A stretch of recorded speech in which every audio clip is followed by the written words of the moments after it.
Malaysia প্রবাসী এবং সেদেশে গমনেচ্ছু বাংলাদেশিদের জন্য এটি অত্যন্ত গুরুত্বপূর্ণ এবং বহুল আলোচিত একটি বিষয়।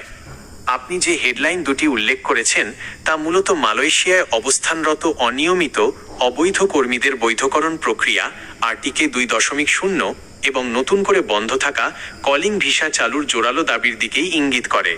মালয়েশিয়া প্রবাসীদের এই দাবিগুলোর বর্তমান পরিস্থিতি এবং বাস্তবতা নিচে তুলে ধরা হলো। 6 মাস থেকে বাড়িয়ে 1.5 বছর ভিসা ও বৈধকরণ প্রক্রিয়ার মেয়াদ।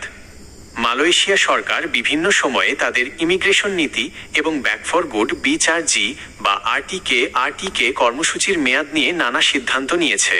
প্রবাসীদের মূল দাবি হল যে কোনো সাধারণ ক্ষমা বা বৈধকরণ প্রক্রিয়ার সময়সীমা যেন মাত্র কয়েক মাসের, যেমন 6 মাস মধ্যে সীমাবদ্ধ না রেখে অন্তত 1.5 বছর বা তার বেশি করা হয়।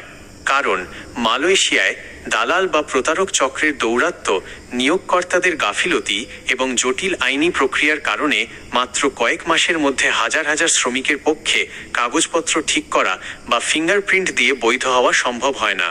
মেয়াদ দীর্ঘ হলে সাধারণ প্রবাসীরা প্রতারণা থেকে বাঁচতে পারেন এবং সঠিক উপায়ে বৈধ হওয়ার সুযোগ পান। 2. দ্রুত কলিং ভিসা চালুর দাবি।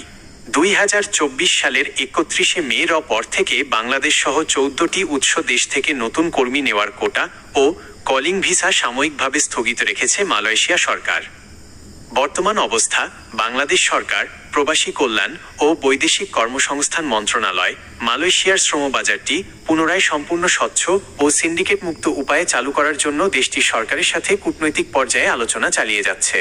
প্রবাসীদের প্রত্যাশা: মালয়েশিয়ায় বর্তমানে অনেক কোম্পানিতে শ্রমিকের ঘাটতি রয়েছে, তাই প্রবাসীরা এবং সেদেশে যেতে ইচ্ছুক কর্মীরা চান দ্রুত যেন সব জটিলতা কাটিয়ে নতুন করে সেদেশের ডিমান্ড লেটার এবং কলিং ভিসা চালু করা হয়, যাতে কর্মসংস্থানের সুযোগ তৈরি হয়। 3. বৈধকরণ আরটিকে চালুর জোর দাবি। যারা অলরেডি মালয়েশিয়ায় এসে নানা কারণে ভিসা নবায়ন করতে পারেননি বা ফ্রি ভিসার নামে এসে অবৈধ হয়ে পড়েছেন, তাদের জন্য নতুন করে একটি বৈধকরণ সুযোগ রিক্যালিব্রেশন প্রোগ্রাম চালু করা এখন সময়ের দাবি।